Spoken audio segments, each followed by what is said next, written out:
Hello, greetings and salutations. This is the Real Agent P, and today I am enjoying a nice oolong tea and another topsy-turvy Alice cup that I got with some honey that the lovely wife back here made for me. So, yeah, yay for that.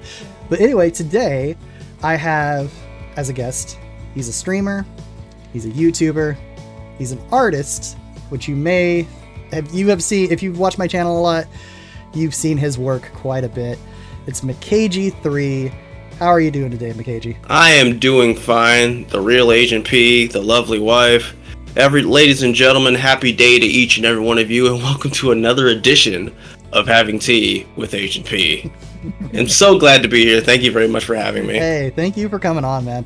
It's been a long time coming. It's just one of those things where it's like, every time I was gonna ask you, it just kind of something slipped, and it's like, you know what? No, I need to have you on. And then you actually asked me to come on your monthly meetup on your stream. And I was like, you know what? I'm going to ask him right after the stream. Just so it's not through message. It's just, face-to-face or as face-to-face as we can get, really. So, yeah, I mean, hey, it worked out, right? It worked out great. So anyway, we're going to start off with the tough stuff, man. Okay. What's your favorite? By the way, my beverage, it is the My Inspired Original, aka Mio. Okay. With some water, there and some tea, and some grape. There you go. So. All right. I'm ready. All right. So first hard-hitting question. Mm-hmm. What's your favorite color? My favorite color is actually a lime green. I just have an affinity for green. Granted, you don't see me wear it too much, but in terms of where you can find a lot of that lime green, my original character's hair is lime green, which is my favorite color. So, don't ask me any rhyme or reason as to why it's always been that way. It just has been. Yeah. So definitely lime green. Lime green actually is a top one for me too. I love like burnt orange, lime green. Any colors that the lovely wife back there thinks are maybe just a little obnoxious, I tend to kind of gravitate towards. Bright neon orange. I love bright neon orange. So, like when we were getting a new vehicle, we were looking at like a Jeep Renegade, and the two colors that I had her choose, like I'm like, all right, which one would you let me get? And they have like a lime, like neon lime green, and then they have a burnt orange. And I knew she wouldn't let me get the green, but I'm like, orange. I'm like, orange or green? You got your choice. She's like, well, out of those two, I'm going to do the orange. I'm like, cool, yeah. We didn't end up getting that, but yeah, right. That was one of those that was in the running for a little while when we were looking at a new vehicle. She firmly believes in making a statement. Yeah. I mean, my car is like red hot, so. Yeah, her car is like a chili pepper red. It's. Oh, wow. Yeah, no, it's bright red. So, and speaking of chili peppers, brings me to my next question. What's your favorite food? My favorite food is actually chicken or shrimp stir fry. Basically, you got your shrimp, usually with some rice, and then you have like your long green peas or whatever with some peppers and whatnot. That is actually my favorite. A very close number two would probably be just sushi in general. I actually didn't realize how big into sushi I was until I got into the military, because that's when I actually had my first taste of sushi, and I've just been crazy for it ever since. But stir fry will always remain, top dog, or I guess top shrimp, or I guess top chicken of my food list. Yeah, we actually just had some chicken curry for dinner. That sounds good. Yeah, it's her step grandmother-in-law's recipe, and she's from her stepdad is from India, and so like interesting. It's his mom's recipe, so it's like this little 4'0" Indian woman's so cute curry recipe. It's oh good. Was it passed down through the family line from generations to generations? Probably. It would not surprise me. So, but it's so good. So yeah, like, and stir fry is definitely up there for us too. Like I love Asian food, like Indian, Chinese, Thai, that whole like swath, Mongolian, anything that you can consider Asian food. I just love it. I've had curry. I think the most notable time I had curry was when I was in Japan a couple of years ago. And you go to Japan, you think, oh, you're going to get a rice bowl, get ramen, whatever the case. You would never think to get curry there. And the curry that I had there, just magnificent. Oh, yeah. Just so good. Like, all the food over there was just really good that we had. Surprisingly, the worst thing to wear was the sushi. And I think I chalked that up to just us going to like not a very good place for it. But yeah, I'm a believer of curry as well. The thing with like Japanese curry, it's so different from like Indian curry or Thai curry that you can have like even curry in India is so much different depending on like which region you get it from. That it's, Yeah, like the more north you go towards the mountains, the hotter the chili is. Yeah. More south you go, it's a little tamer, it's a little cooler. Yeah. So the further north you get, the more you get fiery tushy hole chips, huh? Yep, pretty much. Yeah. That's how it goes. You become a reverse fire breathing dragon. Exactly. It's like it's like in South Park, The Fractured Butthole, when you're just like atomic farts and stuff like that. Yeah. All right, so we talked about your favorite food. Now, what is one food that you would just rather die than eat? And it's like a normal food that you can get, like something people consider normal. What's one food that you're just like, no, I'll start. The food that just does not interest me at all. I know this. I'm not using a cheat sheet, I swear. I'll keep it simple. I'm not a big steak person. Not really big on steak. I know some of my friends and people that I know are probably looking at me like, I don't know you. And it's not that I don't like the taste or anything. It's just not my thing.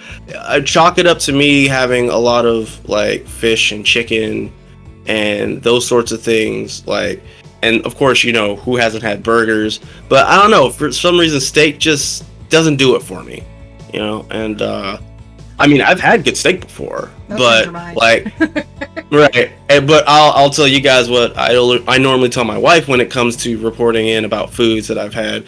I wouldn't break down doors for it. So I would probably go with steak, most likely. If you're just not a beef guy, you're not a beef guy. Like, I know people who will not eat chicken. I know people that just will not eat seafood. So it's like, yeah, you're just not a beef guy. You're not a beef guy. Now, like, the thing is, like you said, though, you have had good steaks. And like she said, I make a hell of a steak.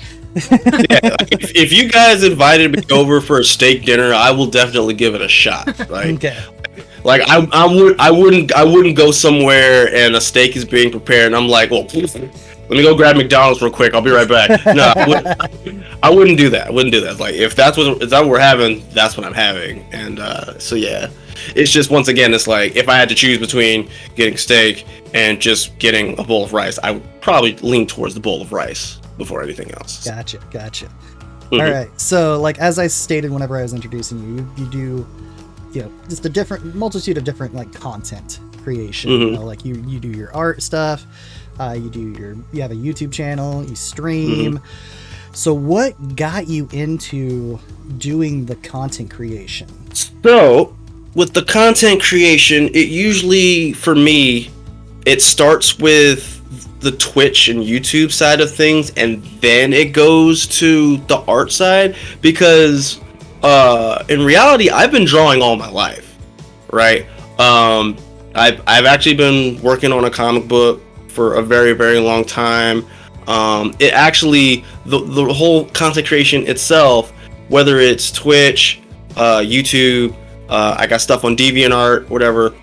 I didn't really start, like, really start working on it until within the last few years, where, like, it started when I was a part of a FGC team called the Hyro Group. Shout out to the Hyro Group. I was with them for a bit because they wanted me to play Tekken. Drowned out in my pools in both tournaments I was in, but I had a good time. When that ran its course, and even a little bit prior to that, I just found myself spending a lot of time watching other content creators create content, And for most people, like a lot of people, they watch internet videos more so than they watch TV. And so I was kind of doing the same thing, but at the same time, my self-esteem was really, really low. Mentally, I wasn't in like the worst place, but I wasn't in a favorable place either. Like, I would watch these people make their content, your Maximilians, your Markipliers, your Rad Brads, if anybody's knows Rad Brad's cool. I would watch these people, and I would just sit there, and in the back of my mind, it would always be eating away. Like, I can definitely do this, so why am I not doing it? And then I just wouldn't do anything, and I just felt myself just go more and more and more into like a really nasty funk. And it's like when you got a normal 9 to 5, and there are things that you used to do, maybe not so much on like the content creation online scale, but just in general, playing video games, drawing, singing, etc., right? And you just don't do it for a long time. All you do is work, go home, work, go home, work, go home. It is rough on your psyche. It is really, really bad. And so, thankfully, my lovely wife, she was actually the one who pitched the idea of like, yo, give Twitch a shot. And I was like, do you really think I can? And she's like, yes, why not? So, after the Hyro Group stint ran its course, I decided to give Twitch a try, because PS4 has the ability to stream on those platforms without you having to invest in like a capture card and like all this other stuff. And so I started there. I believe the first game I did was Sonic Mania, and then the game after that was Little Witch Academia. If you've not heard of it, I think it's a good anime. It's a nice short anime about, think of My Hero Academia, only it's all female and it's more like Harry Potter because they go to a witch school, whatever the case. But I played their game first and then watched their anime afterward, right? And the game itself was just kind of wasn't the best, but I still had fun with it and I really enjoyed myself. And like what it came right down to it, like when I started the Twitch journey, I know when I first got started, like my coworkers and a bunch of other people were saying like, oh, if you're doing that, you should, play Fortnite and just get like all the views and this, that, and third, blah, blah, blah. And I was just thinking to myself, I can't do that, right? It's like, I can't jump into this just for the sake of the numbers, because I've never done this before, right? And my whole thing is that I've actually learned this from said content creators that I have watched, where some of the key things is, if you're not having fun, your audience is going to know you're not having fun, and they're going to go somewhere else. And the other thing I learned from the content creators that I've watched is that the most important thing you can do as a content creator is be consistent.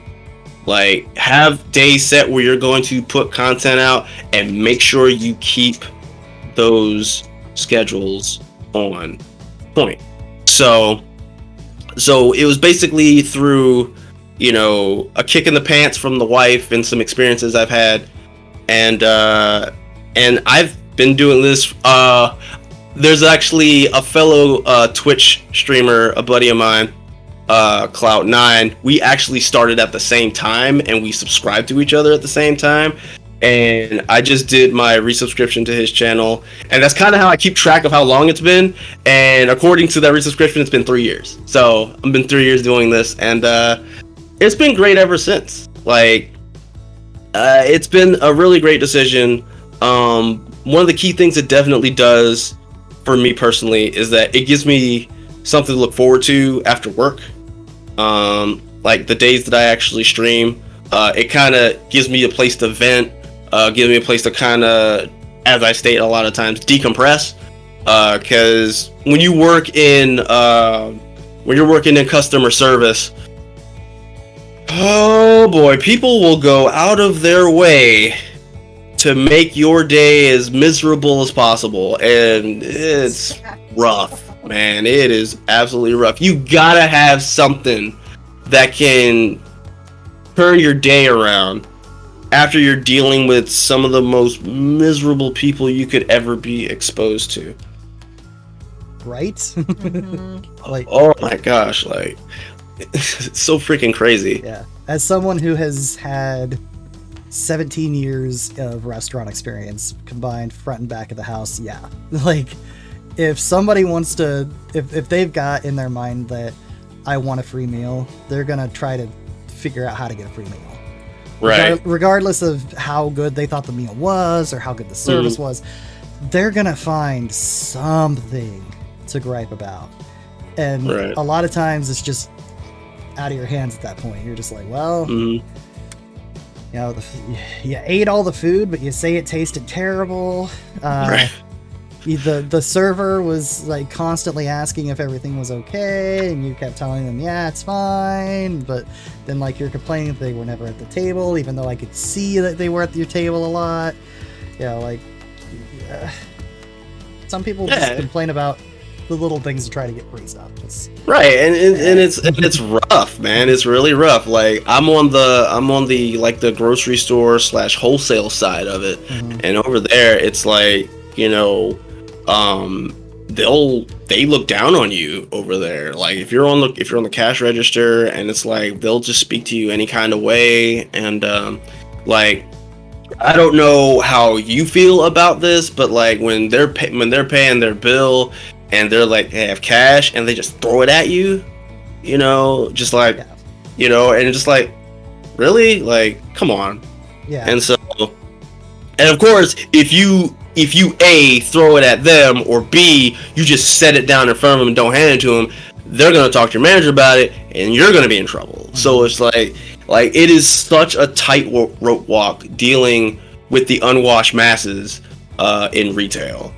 And so that's why I feel like whenever I stream, whether it's for video games, whether it's me working on my comic book or just drawing something in general, it is just so freeing of all of that bad vibes that comes from customer service.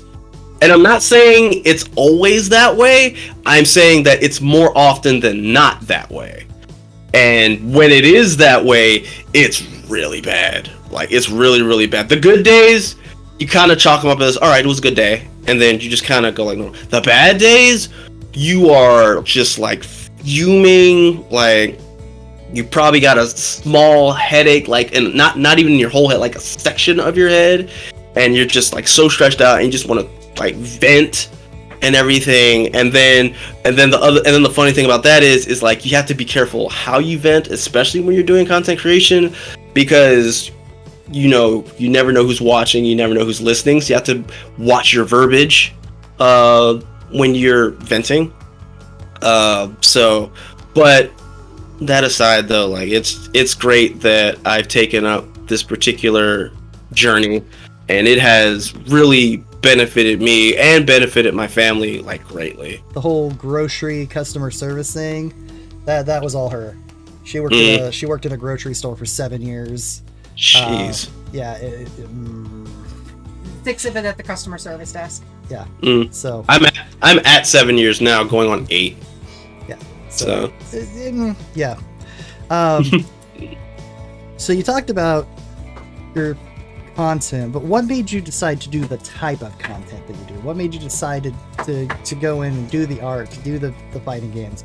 Because I know you said like your coworkers are all like, oh, go do this because you'll get a lot of views, which is true. Like if you go and you do Fortnite or PUBG or anything like that, you're gonna get a lot of views, but fighting games don't get the views. So what made you decide to do the content and the art? So the reason why I went the direction of fighting games, adventure games, and digital art now, because it wasn't always digital art. It used to be traditional with pencil and paper.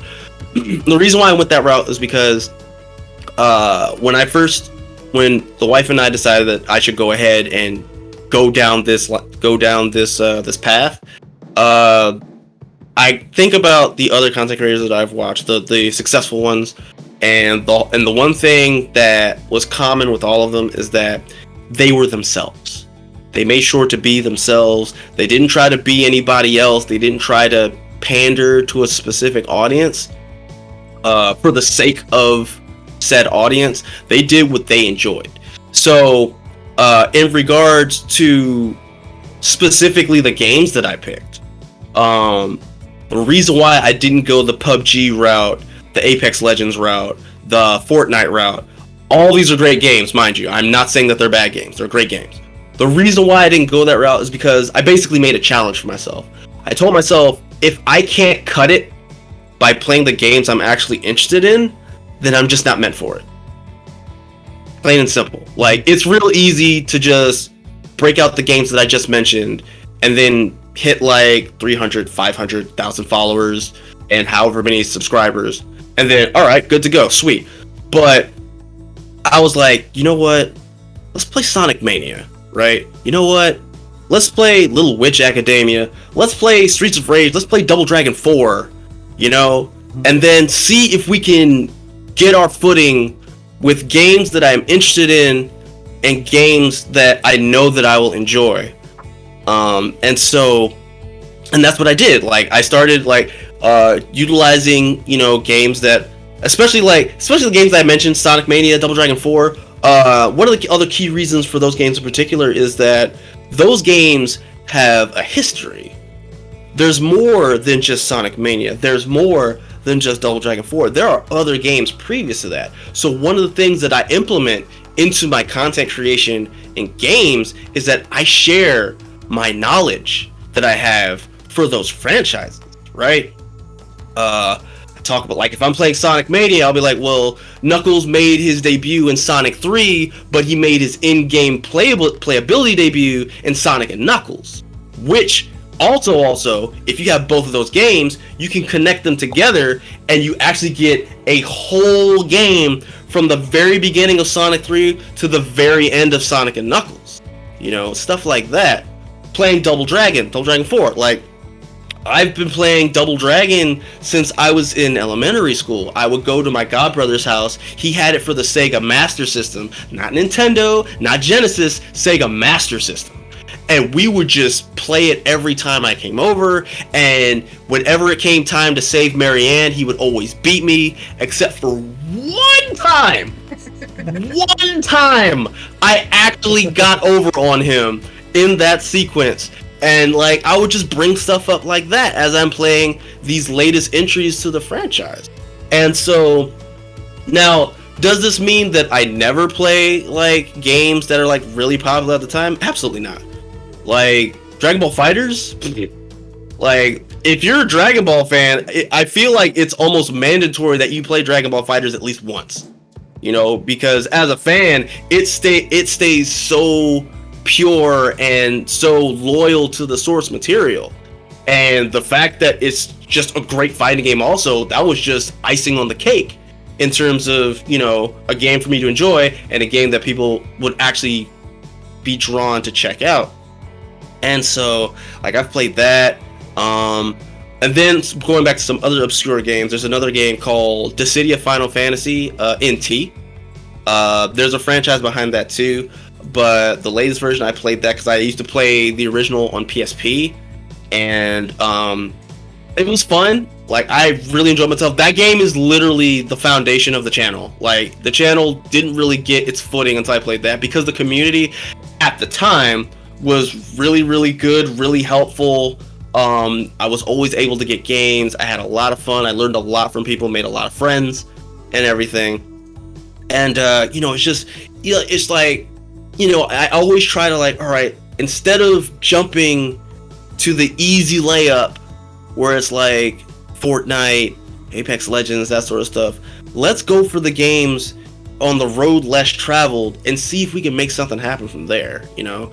And then as we go on, we can touch on the games that are actually very popular, that have a lot of eyes on it, and then that's just going to be more icing on the cake once again, because it's like, you know, I already have an audience, this is going to grow the audience even more so. And so now, in the vein of playing games that are very popular, I am not without a few butt cheeks. Mm-hmm. And the main butt cheek game that I have played on the channel, and in fact did not even finish because that's how butt cheeks it was Kingdom Hearts 3. I cannot, shall not, will not continue and complete Kingdom Hearts 3. And to be perfectly honest, the reason why I wasn't really big on Kingdom Hearts, never mind the fact that the story is like all over the place, I can forgive that. Because, you know, games having a really zany and complex or sometimes confusing storyline, that's par for the course. Oh, yeah. What I cannot forgive is the main reason I was interested in the franchise in the first place is no longer there. And that is Disney characters mingling with Final Fantasy characters. Mm-hmm. The first game had it. The second game, I think, had it. And then once we got past the second game, like, I mean, because there's like a million games between 2 and 3. Oh, yeah. But once we got past 2, like, the daggone FF crew wasn't even there. So it's like, all right, you lost me. Because it was like, because another reason why I didn't really play it too much, if at all, was the game mechanics. There's nothing wrong with the game mechanics. The game mechanics are in fact fun. I will admit that. However, the issue that I had with the very first Kingdom Hearts game, and we can chalk this up to me playing Tales of Symphonia before playing that, okay, is the fact that you can only control Sora. You can't control Donald, you can't control Goofy, you can't control anybody in between, you can only control Sora. And I honestly felt that was a huge misfire for the franchise. Because if we fast forward to Final Fantasy VII Remake, you can switch between your squad of 3. Yep. And when I played the demo when it came out a while back, I remember one of the first things I said when I played the demo to Final Fantasy VII Remake was like, this is literally what Kingdom Hearts should have been. Oh, yeah. This is what it should have been. I should have been able to, you know, do something with Sora. If there's a situation where Donald might be good, switch over to Donald. Have Donald set up for like a really big spell at a safe spot. Then if Donald's about to get like beat up, switch over to Goofy. Have Goofy give him cover and like just go from there. Like, oh my gosh! Like, I seriously, if the ability to switch between characters was in the original Kingdom Hearts game, I probably would have been a loyal fan to that franchise, even with all the story faux pas, right? Yeah. And so Kingdom Hearts 3 is probably the only butt cheek game in recent memory that I've dabbled in terms of games that are really popular. So yeah, it's like, you know, just you do the games that you enjoy, and every so often, it also helps if the popular game is a game you're actually interested in. Every so often, try a popular game and see if you like it. Because if you end up enjoying it and it's really, really fun, you know, your fan base is going to see that too. They're going to see you play it. Oh, yeah. Because I've told many, many people that have tried to get into content creation, that have asked me questions about it in terms of getting into it. And I'm not like this guru of Twitch or anything. If I was truly a guru of Twitch, I would probably be on the level of like Maximilian, Ninja, folks like that, right?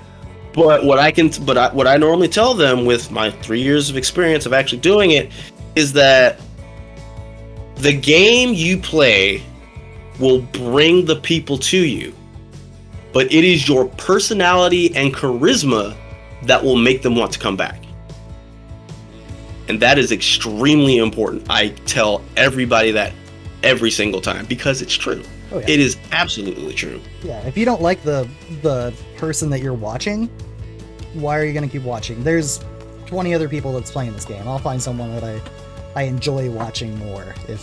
So yeah, you definitely got to stay engaged and keep that energy up, and you know, keep people interested in what you're doing. And you know, on a live side, on that live streaming side, that can definitely be a little harder than whenever you're doing like recordings, which is what I tend to do. You know, I can sit there and I can go, okay, I can get a few like games out of my belt. out of my system, and then I can go, okay, this one's gonna be a recording. I'm gonna get hyped up, and if it's bleh, I can just scrap it and go, okay, that was bleh. Right. Go to the next one. But yeah, the live streaming site's a lot harder to do that because you have to be like all the time. Right. And then we actually had this conversation off camera. But one of the other things is like the content that you make, especially on the YouTube side of things, like it has to be something that you yourself would want to watch. Because if you don't care for it, why would you show other people, right? Yep. And that's very important. Oh yeah. And so in terms of, because you also asked about the art side of things, the reason why I brought that to the channel as well, one, because I used to do it in the past, but mainly, there's a content creator going by the name of Follow the Kaiser. He is a established artist who has worked in the comic book industry. He has a Twitch. He also has a YouTube channel. He does 10-minute sketches and other things. He is actually my former art instructor from the art school that I went to, and some years back he did a monthly. He currently still does. He does an August monthly sketchbook challenge called Ninjagist, where it's literally just a whole month of each day is a certain subject of whatever the theme is, and you make a ninja version out of it. So yeah, so like I had never done something like that before, so I tried it out. I think this was probably 2 years ago that I did it, because I think it was like the elements, and I was able to do a sketch for every single day. And if I ever missed a day, I would take the previous day and the current day and I would mesh them together.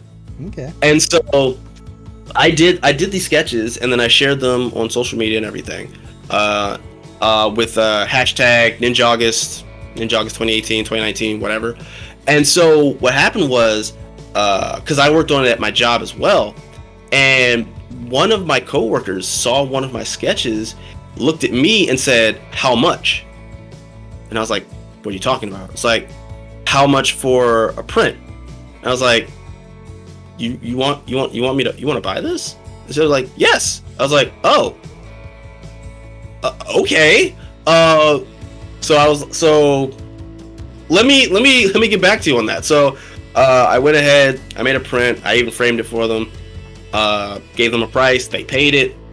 I even took a snapshot of them buying my artwork and everything. And then it was from that moment on, it was like, because as an artist, especially as an artist who has a comic book that they're working on, one of the hugest challenges that I run into is like, is anyone even interested in the work that I'm doing? Like, is it even worth anybody else's time? Like, I could do this just for my own whatever, but there's always that little itching in the back of my mind. It's like, well, if nobody gives a crap about it, then why do it?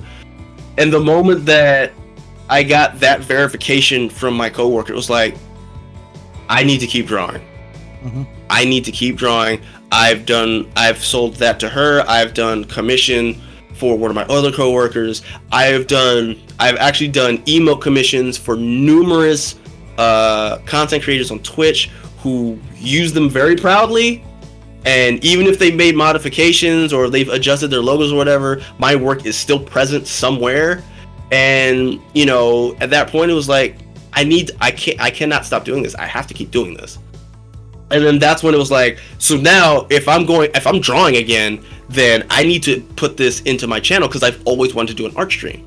So that's what I started doing. I started doing art streams, because it used to be I would play Dissidia on Tuesdays, but then once I started doing the art streams, it's like, you know what? Let's move that to Tuesdays now. And like, I would do like some of the Ninjaga stuff on the Tuesdays, and then of course these days I'm working on my comic book on Tuesdays. So it's like, you know, just there's just so many things where like just being reassured that, you know, my art is, there are people who enjoy what I do. I've had so many instances where I stopped drawing because I got discouraged. Like, as an artist, it's something that comes up. Like, you just feel like, you know, this doesn't look good, this doesn't look great. And then it's just like, you just have that one person like, yo, this looks fantastic, or yo, can you make this for me? And so, like, I think as early as like in high school, I just stopped drawing altogether. And my late best friend, God rest his soul, he asked me, why'd you stop drawing? And at the time, this was back before Funimation is what it is now. So I guess it's what the Ocean dub of Dragon Ball Z. Yeah. Where we would get to the fight right before Burter and Jace fight Goku, and then we go all the way back to the day of Raditz. Back in those days, showing my age, but I don't care. So during that time, because Dragon Ball Z was really just red hot during that time, at my school, in the high school I was at, if you were an artist, you were either drawing Dragon Ball Z stuff, or nobody gave a crap about what you were drawing. Yeah. At least that's how it was for me. Like, I actually had a person come up to me and say that my stuff looks like advanced stick figures. And that was rough. That was extremely rough. And so my best friend, he asked like, yo, why'd you stop drawing? I was like, because I don't draw Dragon Ball Z stuff. And then he just looked at me and he asked me again, why did you stop drawing? And I was like, well, what do you mean? It's like, dude, that's not a good reason to stop drawing. You should probably keep drawing. And I was like, okay. So I got back into drawing, and then I had another stint like that years and years later in the military. I actually did a commission job for the base I was at, ultimately for them to just kind of, not use it. To give you a little bit of context of how stressful it was, they wanted me to design a coin for their annual sub ball. And so I did a design. This was before I did work on the computer. This was all pencil, paper, and ink, right? So I did a design, full color. I love doing full color. I know it's extra work, but I just love to do full color and everything. Showed it to them. They're like, okay, well, we need you to do this, right? Some sort of change. And seeing as how I'm doing it the way that I'm doing it, the only way I can make any changes to it is that I have to draw the whole thing over again. Yeah. So I draw the whole thing over again, but this time I do the tweak. This repeats itself 5 times. I redrew this design 5 times. And then by the end of it, they're like, okay, I think we can make this work. I'm like, all right, I'm super excited about this. They make the coin, and out of all of the work that I did, everything that I drew up and whatnot, they only kept, like, I would say out of a 100 percentile of the entire design, they used 7% of it. So to the point to where, like, even if I was given credit, it wouldn't even be all that notable. Like, it would be like, what did you actually do? It's like, oh, I did the submarine there. It's like, that just looks like a generic submarine that they print off a printing press anyway. So what did you actually do? Like, that's how minuscule my contribution was. And I was just distraught, man. I was like, oh my gosh, I was so daggone depressed. Like, my chief of the boat paid my way to the submarine ball as like a, yo, that sucks, so here's something to kind of give you some sort of compensation. But I was just so down, right? Then one of my shipmates, they wanted me to do a tattoo design for them. So, and as an artist, like, I get people that ask me to do tattoo designs for them all the time, but very seldom do they actually get it on them. Yeah. So they asked me to do tattoo design. I was like, okay, sure. So did like a pin-up Navy chick or whatever. Back towards the audience. Nice little tushy action going on, all this other stuff. Yeah. I gave it to him. He's like, how much? I'm like, $10. It's just a line drawing. I'm like, okay, sure. So they did that. I didn't think anything of it. Maybe a few days later, or whatever the case, he's like, hey, AG, come here. And I come over, I was like, what's up?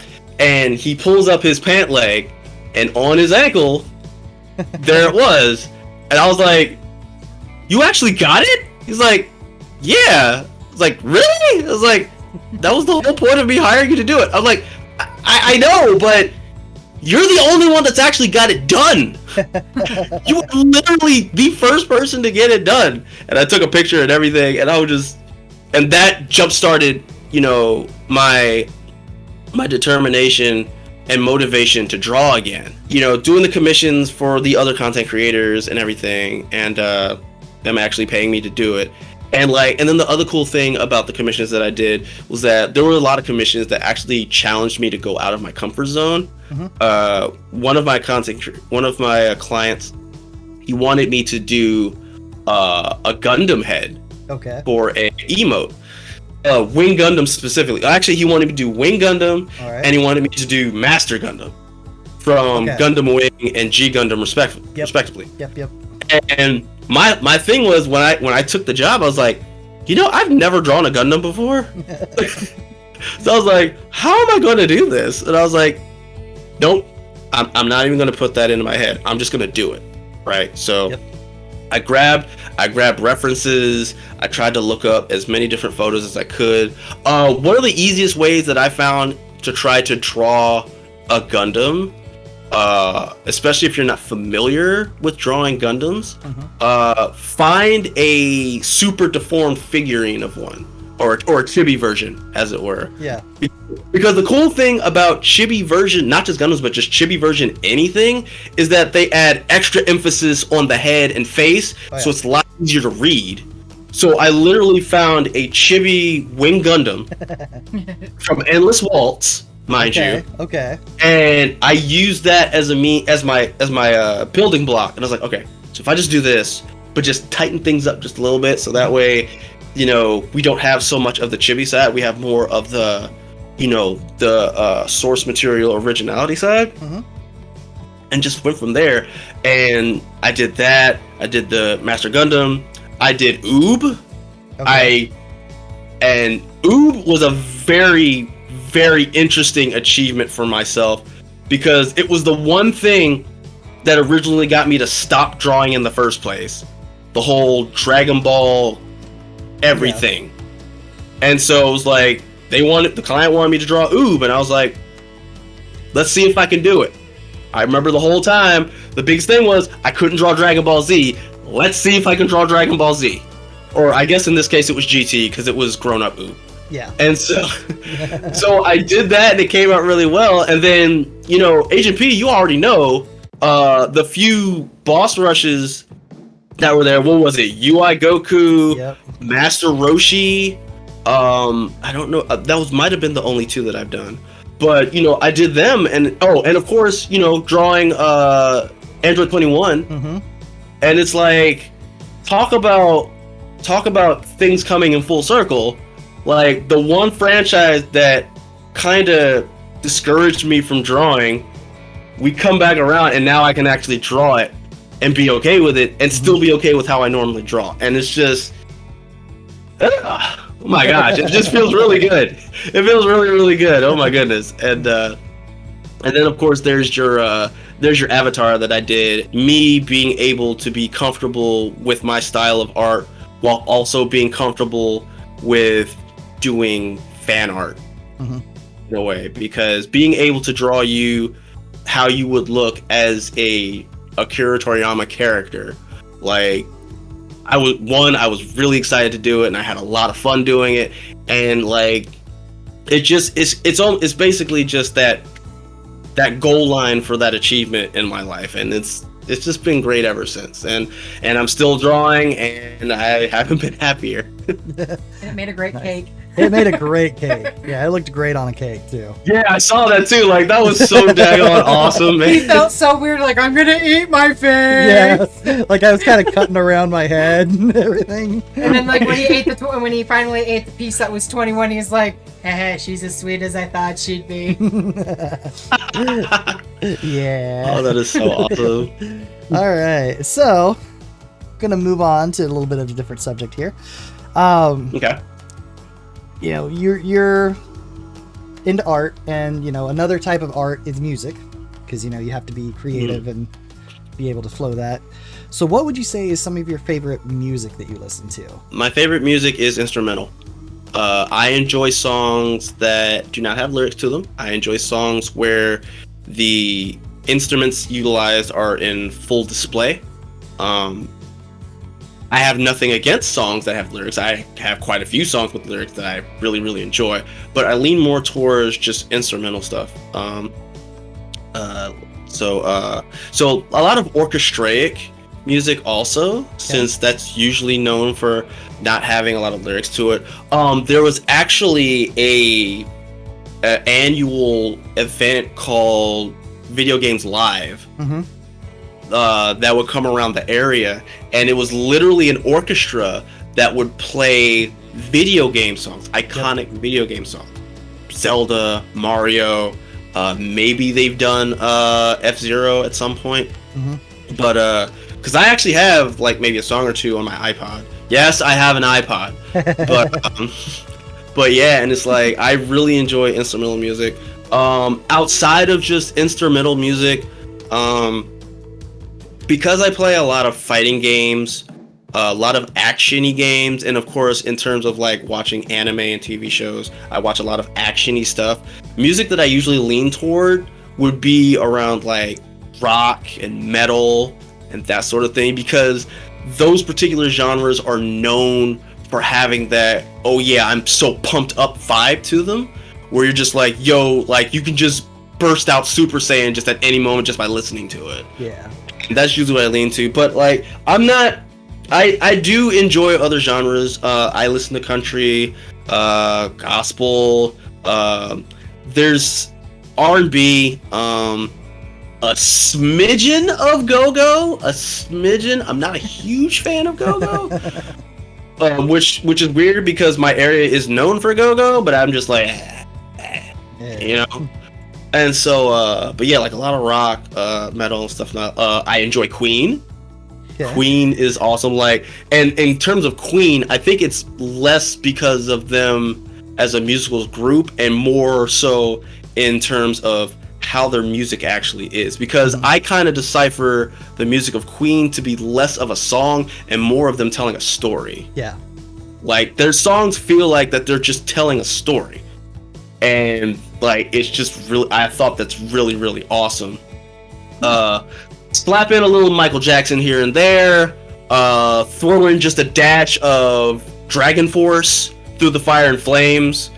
Love that song. Mm-hmm. Cannot play it on Guitar Hero. Oh, love that song. I actually tried to learn how to play it on guitar, and oh my Jesus, if you think it's hard on Guitar Hero, actually try to like pick up an actual guitar and play that. It is wrist breaking. I can imagine. Like the kind of stuff that those two guitar gods, because that's all. I mean, that's what they are. They are gods of that instrument. Especially Herman Lee. Like he is just, oh my God, so good. But like the kind of stuff that they do on that and make it look easy is ridiculous. Like seriously ridiculous. Yeah, and it's all because they put the time in, right? They train themselves, they practice. Like, I have to believe that a song like freaking Through the Fire and Flames is definitely like a feat for them. And the other interesting thing about Through the Fire and Flames is that yes, it has lyrics to it, but it has the guitar solo on there that when you get to that part of the song, because it's like a 7-8 minute long song, right? And it's full version. It's like in terms of length, it's right there with freaking Bohemian Rhapsody, and so it's like the guitar solo like it just pulls me in, and it's just like the fact that he's just playing those strums as fast as he's playing them. And I actually did try to teach myself how to play the guitar when I was in the military. I mean, I'm okay. It's nothing real special. But the fact that I took the time to like try to figure it out, like when I listen to songs like that, or just not even just that, like you got Slash, all of the guitar soloists that have been in a Michael Jackson production or whatever the case, like just those guitarists, all the guitarists violinists, drummers, everybody. Like you appreciate the time and the hard work they put in to get their skills to where they're at. Oh yeah. And it's just, I just appreciate them that much more. And it actually makes me enjoy their music that much more. Yeah. You know, the fact that they put the work in. I was actually lucky enough to get to see Dragon Force at Ozfest. Wow. Back in, I want to say it was like 2006. Somewhere around in there. 2006, 2007. Yeah, between 2005 and 2000. I don't remember exactly when, but I think it was 2006. You know, and I got to see them live. Oh my god, they're so good live. Oh, and, nice. A band. There were two bands that really caught me while I was there, because I wasn't fans of them before I actually saw them live, and that was Black Label Society. I didn't really care for their music until I saw them live, and then I got the appreciation for it. And Avenged Sevenfold. Oh, okay. I was also I wasn't a huge fan of Avenged Sevenfold until I saw them live, and Sinister Gates did a tribute to Dimebag Darrell, because that was like he had just been killed a few months before that, so he did a solo tribute to Dimebag Darrell, and that just caught my attention. Like that was about halfway through the set, and the first half of the set I was just kind of chatting with my friends, you know, just whatever, because we had lawn seats up in Chicago and we weren't super close to the stage or anything, so we were just kind of sitting on the lawn just chatting. But as soon as they did that, it just snapped my attention to that band, and I'm like, oh my god, these guys are good, kind of thing. And then it just grabbed me and held on ever since then. So like, and I transferred that love of A7X to her. I hated them in high school. He did not like them. Because my high school, it was, you were especially with the people I hung out with, you were either like a diehard fan, like you lived, breathed everything Avenged Sevenfold, or you couldn't stand them. And I was in the couldn't stand them group, because I had a few friends who, like, every day they wore something of theirs. They were constantly writing the lyrics out on their notepads. They were being like, I'm gonna get this tattoo, and whatnot. I'm just like, no, if the fans are like this, I don't want to even listen to the band. And it was the same thing with Linkin Park with him. Like, it was the same way. You either are a diehard fan or you hated them, and I couldn't stand him for the longest time. And then he pretty much played him nonstop around me, and I fell in love with him. Linkin Park is my favorite band. Like, Linkin Park and Motley Crue are like neck and neck for my top two Hopefully bands. We get to see Motley Crue next summer. Right? Like, we've had tickets since last summer to go see Motley Crue. Yeah, because of the whole, you know, situation we're in. Like, they had it was scheduled for last August, and then they were rescheduled for this August, but they're like, you know what, just to play it safe, we're gonna go next year. So like, so I'm like, yeah, I understand that, but I'm just like, man, I really want to see Motley Crue. It's one of my two favorite bands, and I've never got to see them. So like, luckily I got to see Linkin Park. I got to meet Chester Bennington. It wasn't like a long like sit and chat kind of thing. I was just in line for an autograph, and he signed it, and like, I was fangirling so hard. Oh boy. That I was surprised I was able to get any words out. But because I'm like, I had in my head, I'm like, man, because he got me through some major depression when my best friend passed away in high school. So like, their music got me through that, and it's just been a huge like influence on my life. And I wanted to, you know, like, gush and just be like, look, your music has meant so much to me. But all I could get out, like, I just stuck out my hand and said, it's very nice to meet you. And he shook my hand and was like, it's nice to meet you too. And like, nice. signed the little Etnies thing that he was signing, handed it to me, and I about like lost it. Like, literally met my hero, and I'm just so yeah. It seems like music and concerts to you are what wrestling matches are for me. Pretty much, because I had a similar situation with you, only with wrestling, not so much. Oh, the thing I was gonna say to correlate what we're talking about, it's always interesting when you have a performer where you listen to them or you see them on TV and you feel one way, but when you see them live, it is a completely different experience. Yep. Like with professional wrestling, for me anyway, it's the exact same thing.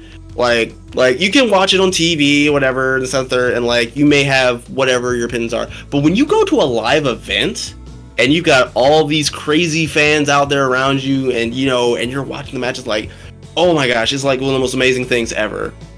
And I even have a correlating, as you put it, fangirl story, because when I was still with THG, way back when, we went to a tournament in Philadelphia, and like we got our hotel room, we were gonna come back to grab our stuff, and as we're about to leave the hotel to go to the car to grab our belongings, I see a relatively built gentleman who was in front of us with curly hair kind of tied back. And I looked at him, I looked at his back, I looked at the back of his head, and without even thinking, I yelled out, "Is that Xavier Woods?" And then he turns around, and he's like, "Oh, hey, dude, like, whatever." And I'm like, "What?" And it was just like, I'm telling you, Agent P, you already know, because, like, you met the gentleman from Lincoln Park, and, like, when you fangirl, we're just gonna use that term. When you fangirl over a celebrity, cause like everybody's been there. There's always that one celebrity, that one personality where it's like, it would be really cool to meet him one day, stern handshake, have a nice little conversation, and all this other stuff and whatnot. And like, if I met them, I would say this and do this and blah blah blah. But then you actually meet the person, right? And for you, it was an autograph signing. For me, it was per chance. And it's just like your brain just shuts off. Your brain just turns into mush, and you word vomit, and you just cannot control what you're saying. And it was just like, and I'm just like, oh my gosh, well, hi, it's so good to actually meet you and whatnot. And he was like, yo, yeah, it's nice to meet you too. I shook his hand and everything. It's like, so, and then he was like, all right, so I'm gonna be back. I just got grabs from my car. And he's like, and then without even thinking, I yell out to him as he's walking away, "I'll find you!" I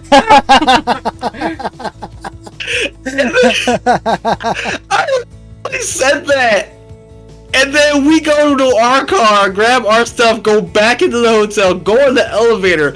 I looked at my teammates and I was like, did I literally say, "I'll find you"? And they were like, yes, you did. And I was like, oh my gosh. I cannot believe I said that. And it was just like, it was just so crazy. Like, I've met wrestlers in the past, but Xavier Woods was the first person who's part of the New Day, who's like a big thing in WWE. He was the first wrestler I met just happenstance.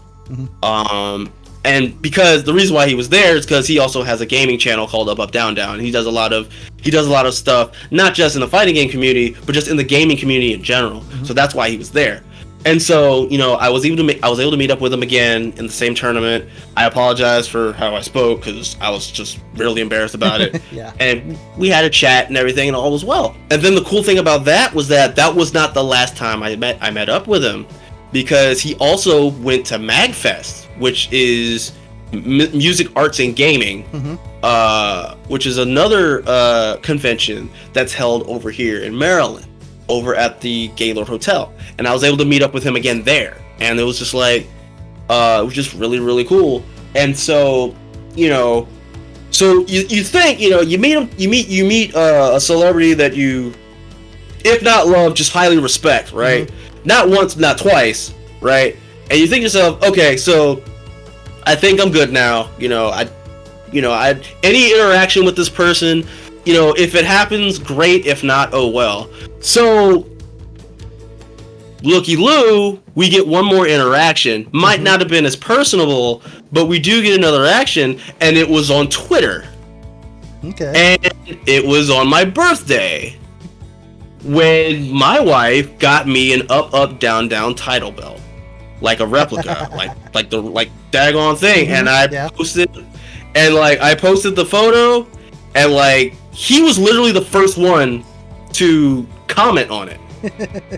Because I remember I posted it, I left it alone, I jumped back on my phone again, all of a sudden I had like all these different, I had so many daggone responses. I'm like, where are all these responses coming from? And I look, and first I see that freaking Xavier Woods, he straight said, yo, amazing, incredible wife. That was the comment he made. And then just 30, 40 different people liked that, and then liked mine, and then commented on it and all this other stuff. And I was like, I don't think I've ever made a tweet that's had this much traffic. And so interaction number 3, and it's like, that's one heck of a birthday present. So yeah, I understand you 110% of when you meet someone, a celebrity that you think very highly of, and you keep telling yourself you're gonna keep it together, you're not gonna be some super fan that just says whatever, but then you end up being said super fan and saying whatever because you know it's different when you act like in the comments. If you have met a celebrity in your life, tell me yes or no. Tell Agent P, tell Lovely Wife, tell them in the comments of this video if you geeked out or if you played it cool. Oh, and by the way, if you said you play it cool, you're lying. Yeah. There's only a few times where you could probably get away with that. I told Jason Momoa he was pretty. Yeah.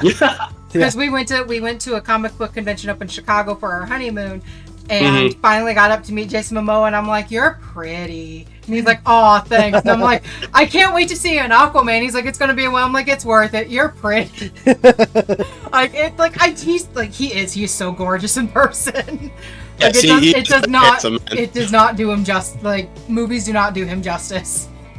All right, which she actually segued nicely to my next question, which is, what's your favorite movie? My favorite movie is the 1980s version RoboCop. Nice. One, two, or 3? 2 and 3 don't exist. There's only one. Hey, you know, I had to ask. I did buy the box set, and it had like 2 other discs in it. I don't know what they're for. Yeah. But I have the first movie in there, and that is my movie to end all movies. Nice. I'm one of those kids who was, even though I was like single digit age, I was still allowed to watch R-rated movies, mainly because my folks couldn't afford a babysitter. Yep. So I got to watch a lot of R-rated movies at a young age, but the one that stuck out for me the most was the original RoboCop. And I think one of the key things was like before I was exposed to animes like Fist of the North Star, Baki the Grappler, that type of, you kind of get where I'm going. Yep. There was RoboCop, where it was like you have this essentially a superhero who was literally killing the bad guys. Yep. These Bamas were getting shot in the junk. They were getting their bodies exploded. One guy got turned inside out by Ed 209 at like the very beginning of the movie. Like, you have all this ultra violence going on, and I'm just eating it up like a box lunch. I'm having so much fun enjoying watching this movie, and I do believe it was because of the ultra violence that I was drawn to it. And like it's always going to be my all-time favorite movie just ever. I love Red as Clarence Bodiger. I find that hilarious. He goes from a cop killing murderer to the dad of that 70s show. And it's just like, oh, that is the same guy, right? And just like, and it's just like, and funnily enough, like my wife and I, we actually watched that movie within the last couple of years, and it actually, from a narrative standpoint, it holds up pretty well. The writing is actually really, really good. Oh yeah. The way the action sequences are approached and the characters, like, it's all done really, really well. And like, it's really well done. It's really awesome. I love the movie. I love all the epic moments that are in there. Just like, I just love it. And I even saw the was it the 2015, the Yeah. the 2010 version of it, I will Yeah. say. And I enjoyed it. There were things about it that I think it did better than the original, but overall it wasn't as good Yeah. as the original. Should have been rated R. Yeah, because it's like the one thing that I loved about the 2010s version of it is how they approached him being converted into a machine. Because like in the original, you know, he's dead, and you don't actually see not so much the process, but like the end result of his body before and after they turn him into RoboCop. He just kind of dies, and then you see stuff through his point of view, and then he's RoboCop.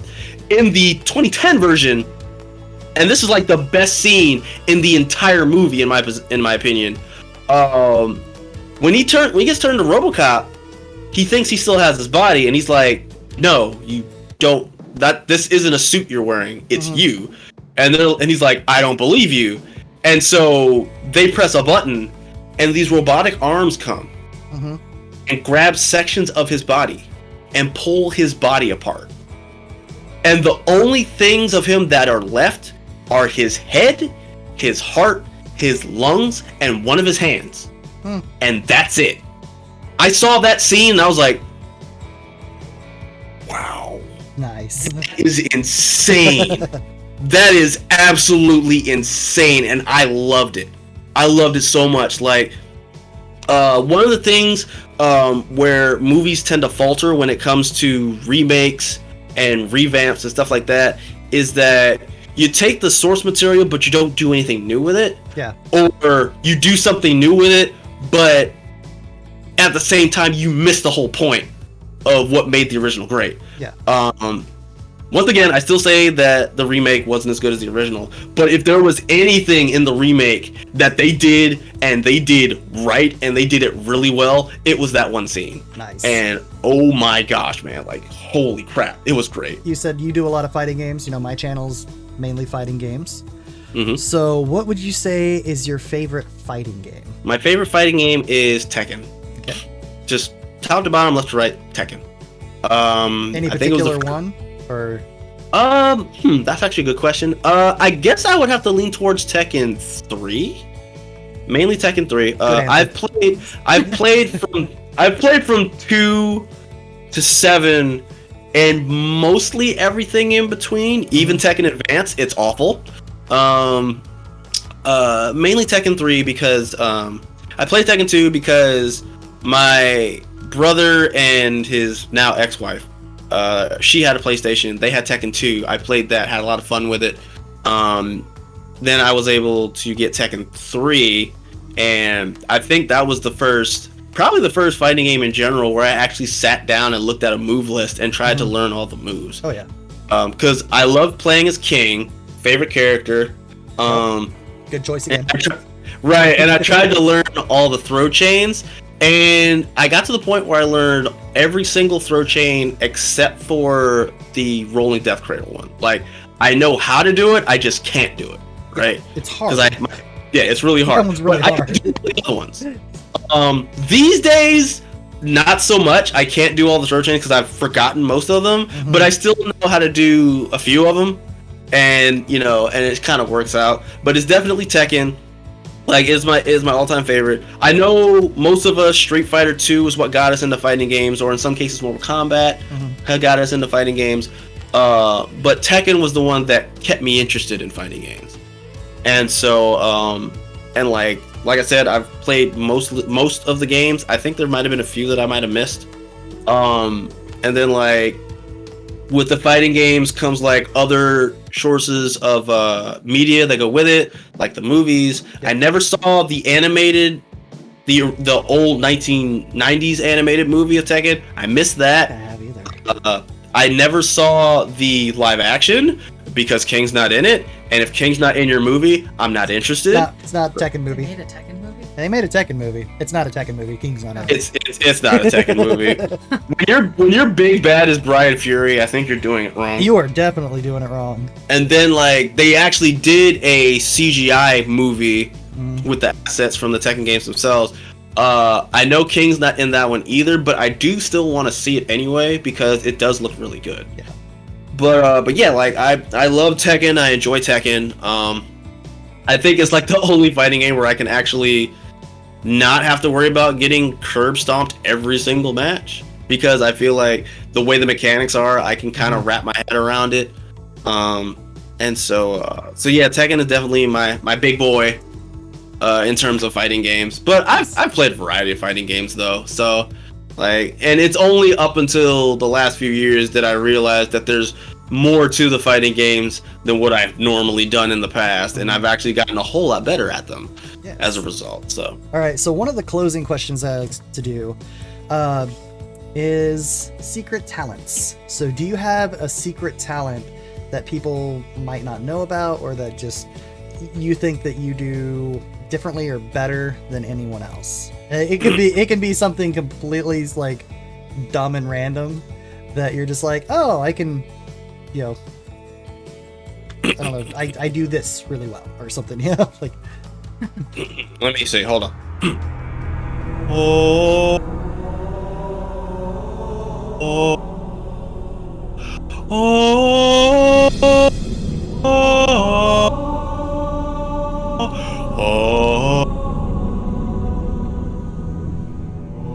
Oh. I sing. Oh, nice.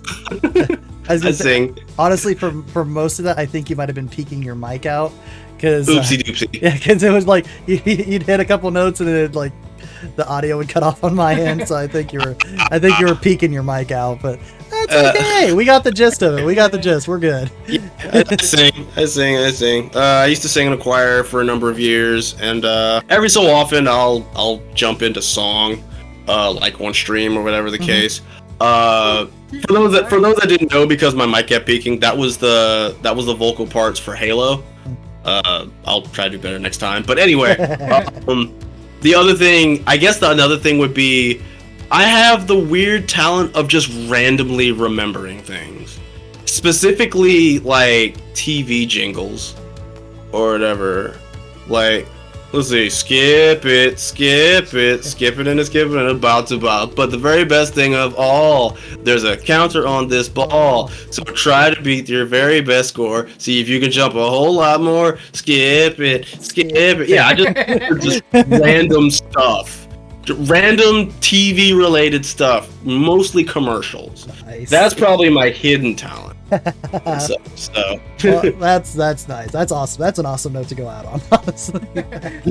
All right, so if you guys don't know where to find this awesome man over here, Mcagee, let them know where they can find you. You all are the greatest audience of all time. I thank you all for coming through to see this video. You can find your man Mcagee3 on Twitch, Instagram, and Twitter at Mcagee3. I also have a YouTube channel called Mcagee3 Productions. You can find me on Twitch every Tuesday, Friday, and Saturday at 10 p.m. Eastern Standard Time, USA. Tuesdays is Art Tuesdays, where we do art streams. Fridays is TJ Mcagee3, where we do adventure games. And Saturdays, we do Saturday Sluggers, where we do fighting games. I also do a monthly stream called Mcagee3 Meetup, which my man, The Real Agent P, was actually on, where I interview content creators, and we get to know them, and we usually play a game of their choice as we talk to them and whatnot. So, Twitch, 10 p.m. Eastern Time, every Tuesday, Friday, and Saturday. Nice. All right, guys. Yeah, definitely go over, give his channel some love, give his Twitch some love. You can also find his Twitter, which I'm probably going to put up right here. Mm-hmm. Perfect editing job on that one. Good job, future ADP. Yay! So yeah, you can definitely go stalk him over on Twitter. Go give his Twitch some love. Just let Mcagee know that he is an awesome guy. Like I said, I wouldn't have my little avatar that is definitely on this thumbnail without him. So thank you very much for coming on. And if you guys enjoyed the video, go down there, hit that like button, hit that subscribe button, ding that bell for notifications, and leave a comment down below. Let me know who else you'd like to see on here, and I will do my best to accommodate that. But anyway, guys, Thank you very much for watching, but most importantly, have a great Have a day. great day. Bye.